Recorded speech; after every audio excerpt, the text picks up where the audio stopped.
Before you walk away from her, watch this. Because the decision you are about to make, the one where you conclude she is not interested, where you tell yourself you read the situation clearly and it simply is not there, that decision may be built on something that is not what you think it is. The signals you have been reading, the ones that told you to back off, to stop trying, to move on. There is a real possibility that you have been reading them through the wrong framework entirely. Not because you are bad at reading people, but because no one ever taught you that the way women signal attraction looks almost nothing like the way men do. That gap between how you were taught to expect interest to look and how female interest actually behaves is where most connections end before they begin. And the painful part is that it happens quietly, without drama, with no moment where you could have known what you were doing. You just walked away. She just let you. And neither of you ever found out what could have been there. That is what this video is going to change. By the time we reach the end of this, you will be able to read what has actually been in front of you. The way men signal attraction and the way women signal attraction have almost nothing in common. And no one ever told you that directly. Think about what male interest looks like when it is genuine. It tends to move toward. It reaches out, initiates, closes distance, makes itself visible. A man who is interested generally tries to make that interest known, even if imperfectly. And because that is the template you grew up with, because that is the version of desire you understand from the inside, it is the version you unconsciously look for in others. You watch for movement toward you. You watch for initiation. You watch for the clear signal. Female attraction signaling was built on an entirely different logic. For a woman, expressing interest openly carries a specific kind of risk: emotional exposure, the possibility of rejection in front of others, the social cost of being seen wanting something she does not get. So female interest learned, over a very long time, to be indirect, deniable, calibrated. It moves in ways that could always be explained as something else if necessary. It does not announce itself. It waits to be recognized. This is not a character flaw in women, and it is not a test designed to frustrate you. It is a structural adaptation to a different kind of vulnerability. The problem is that you were handed a map for reading male interest and then put in a territory where female interest operates by almost entirely different rules. Of course you misread the signals. The misreading was almost guaranteed before you even walked into the room. The woman who is genuinely attracted to you will often become slightly harder to read, not easier.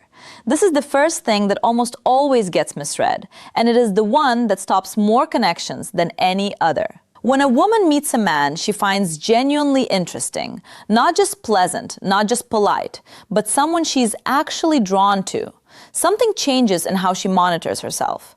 Psychologists refer to this as self-regulatory attention, which in plain terms simply means that she becomes more aware of how she's coming across, more careful with what she says, more measured in how she moves through the conversation. She was probably more relaxed with you before she was attracted to you. She might have laughed more easily, spoken more freely, filled silences without thinking about it. And then something shifted. Maybe a specific moment, maybe just an accumulation. And suddenly she became slightly more careful, slightly more composed, a little quieter than she was 5 minutes ago. From the outside, that shift reads as cooling off. It reads as her pulling back, losing interest, becoming less engaged. And if you have experienced that shift in a conversation with a woman, there is a good chance you responded by pulling back yourself, matching what you read as her distance with distance of your own. What was actually happening was the opposite of what you read. She became more careful because she started caring about the impression she was making. You only monitor yourself that closely around someone whose opinion matters to you. Genuine indifference produces ease. Genuine interest produces something that looks, from a certain angle, like restraint. Of course, this is not universal. Some women become warmer and more open when they are attracted, depending on their personality and comfort level in social situations. But the pattern of apparent cooling as a response to real interest is far more common than most men realize, and far more costly in terms of connections that never develop. She cannot fully control where her attention goes when she's attracted to someone. And that is exactly why you should be watching it. Words can be managed. Tone can be managed. Facial expressions, to a degree, can be managed. But the direction of attention, where the eyes go, what the body orients toward, who gets the first glance when something funny happens across the room, that is far less voluntary than most people realize. The brain's reward circuitry, when activated by someone we find attractive, creates a pull toward that person that operates below the level of conscious control. What this means in practical terms is that a woman who is attracted to you will orient toward you even when she is trying not to. She may be in a group conversation, genuinely engaged with what someone else is saying, and still her body will be angled in your direction, not pointing at you obviously, but turned a few degrees more toward your side of the space than toward anyone else. When someone says something amusing, her eyes will find yours before she has decided to look at you. When you leave the room, there is a brief, almost imperceptible reorientation in the group that her eyes will track without her meaning to. None of this is staged. That is exactly the point. Staged behavior, deliberate signals, can be performed for anyone. Involuntary orientation happens specifically toward the person it is directed at, and it happens because the nervous system responds to attraction before the mind catches up with a decision about how to act on it. Before we move to the next layer of this, there is one specific attention pattern worth naming clearly, because it is the one most consistently overlooked. The glance that happens when she thinks you are not looking. It is brief, it is not held, and if you happen to catch it, she will look away quickly, sometimes with a slight change of expression, sometimes with sudden, intense interest in something entirely unrelated. That is not coincidence. That is the involuntary attention pattern interrupted at the moment it became visible. She is probably running a quiet test on you right now, and the part that matters most is that she has not told you the rules. This is where things get more layered, and it is worth slowing down, because this is also where a significant number of men make the mistake that costs them the most in early connection. When a woman feels genuine interest, but is uncertain whether acting on it is safe, and in the early stages of attraction, that uncertainty is almost always present. She does not typically declare herself and wait for a response. She tests. Quietly, deniably, with behavior that could always be attributed to something else. What does this look like specifically? She asks a question that has an innocent explanation, but that also, if you were to answer it a particular way, would tell her something important about how you think. She makes a mild, slightly provocative observation and watches how you respond, whether you get defensive, whether you try too hard to impress her, whether you hold your ground with ease. She might go quiet for a moment and see whether you rush to fill the silence with something that looks like insecurity, or whether you are simply comfortable enough to let it sit. She might create a small, low-stakes departure, ending a conversation that was going well before it reached its natural conclusion. And notice whether you reach after her, or whether you let her go without any sign of desperation. Remember what I told you at the beginning, that you might have been misreading what was actually in front of you as disinterest when it was something else entirely. We're in the part of this now where that other thing starts to become visible. The reason these tests are worth understanding is not so that you can pass them strategically.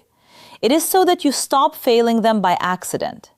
The most common failure is not arrogance or indifference, it is overcompliance.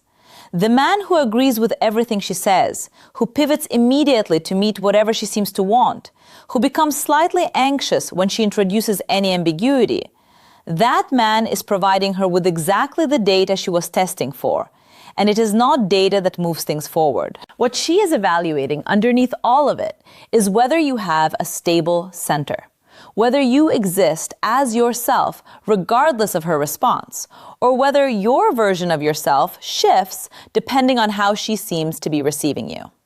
That stability, more than almost anything else, is what the test is designed to measure.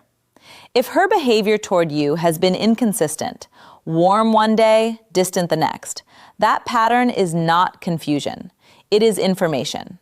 This is perhaps the most counterintuitive insight in this entire conversation, and it is the one that most directly addresses the conclusion you may have already reached before you clicked on this video. Inconsistent behavior, warmth followed by distance, engagement followed by withdrawal, is almost universally read by men as evidence of ambivalence. As a woman who cannot make up her mind, or who is stringing them along, or who is simply not interested enough to show up consistently. What behavioral psychology actually shows is that genuine indifference produces flat, consistent behavior.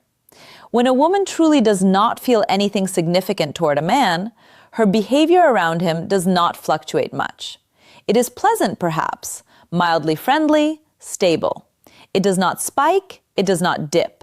There is nothing underneath it creating inconsistency because there is nothing underneath it at all. Attraction-driven inconsistency looks entirely different.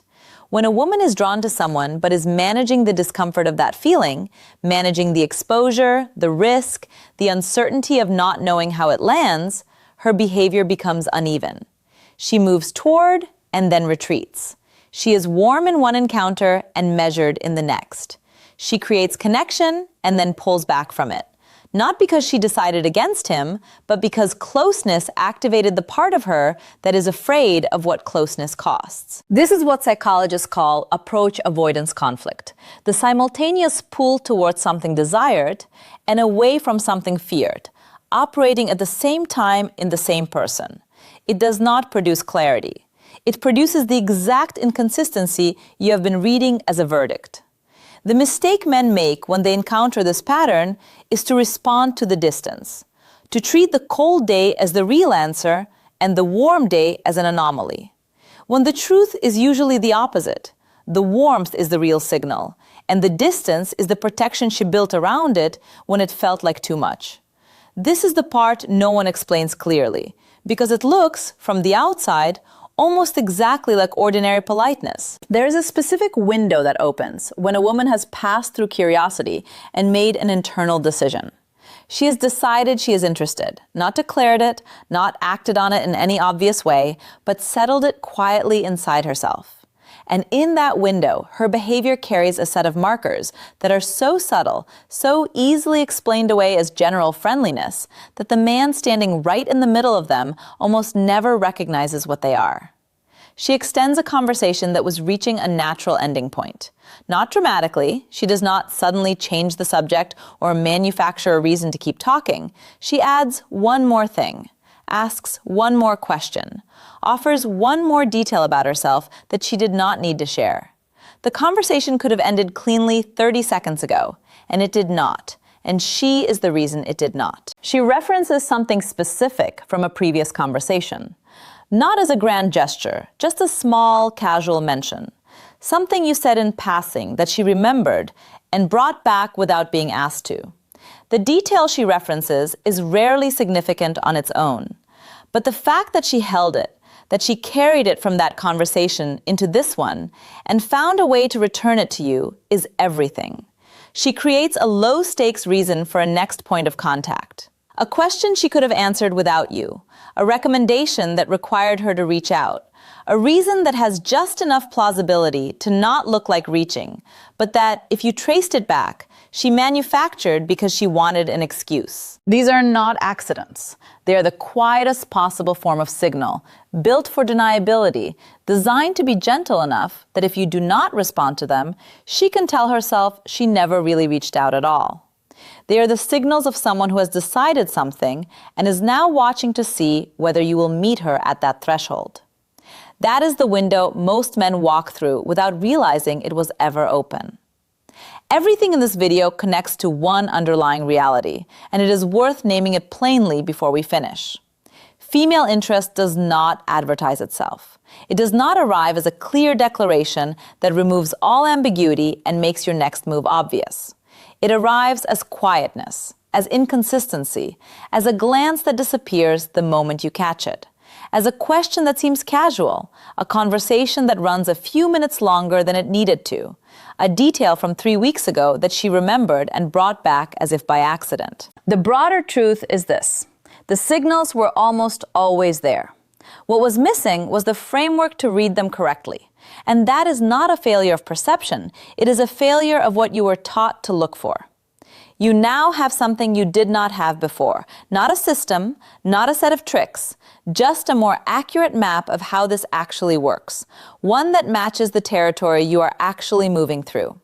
And that map, quietly, changes everything about what you will notice from now on. You do not need to overanalyze every interaction through this lens. That would exhaust you and make you less natural, which is exactly the wrong direction. What this knowledge does is sit underneath your awareness, so that the next time something feels like disinterest, you have enough context to ask whether it might be something else before you decide it is nothing. Think back to a woman you walked away from because you were convinced she wasn't interested. Drop a yes in the comments if this video just reframed how you read that situation. I read every comment on this channel, and I genuinely want to know how many of you have been in that exact place. If understanding female psychology at this level of depth is something you want to keep building, subscribe. Because on this channel, we do not give surface-level explanations. We go to the layer that actually changes how you see things. In the next video, I am going to show you what happens after she decides, the specific shift in her behavior that tells you she has moved from curious to certain, and exactly what she is waiting for you to do in that window.